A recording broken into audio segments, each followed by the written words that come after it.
Halo pemirsa, kembali lagi di channel Portal Dunia yang selalu update seputar berita nasional.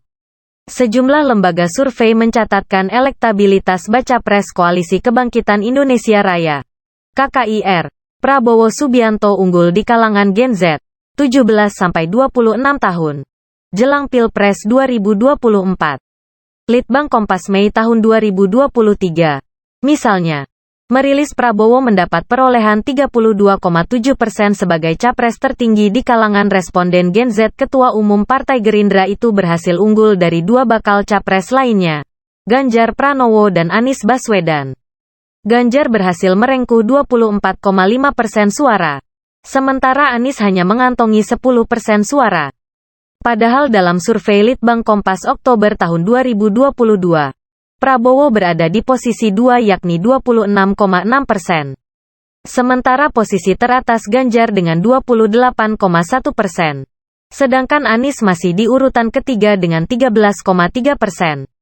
Survei indikator politik yang dirilis Juni tahun 2023, Prabowo juga mendapatkan 43,6% dukungan suara dari kalangan Gen Z. Merespons fenomena itu, Direktur Eksekutif Aljabar Strategik Arifki Caniago menilai penyebab Prabowo populer di kalangan Gen Z lantaran ia cukup berhasil memanfaatkan media sosial dan membuat branding dirinya mampu disukai kalangan anak muda. Misalnya dengan unggahan foto di Instagram yang menunjukkan persona yang kuat. Gerindra menurutnya juga cukup pintar dengan banyak merekrut anak muda serta memanfaatkan penggunaan sosial media untuk mendekati Gen Z. Selain itu, Prabowo menurutnya bermain cukup aman dengan menghindari potensi konflik. Apa yang disampaikan di sosial media Prabowo menurut Arifki tidak lebih dari sekadar keseharian dan tugasnya di pemerintahan Jokowi. Prabowo cukup berbeda dengan Ganjar dan Anies. Kalau misalnya Ganjar dan Anies bertarung soal polarisasi kanan dan kiri, tentu Prabowo berada dalam narasi tengah.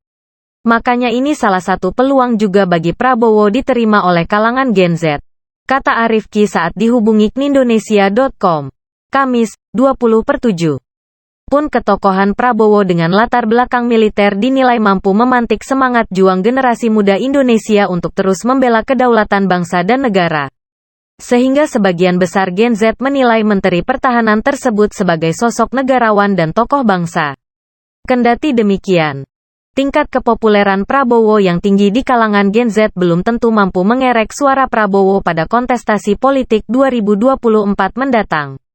Arifki menilai masih terlalu dini menyimpulkan tingkat kesukaan dengan kemenangan Pilpres.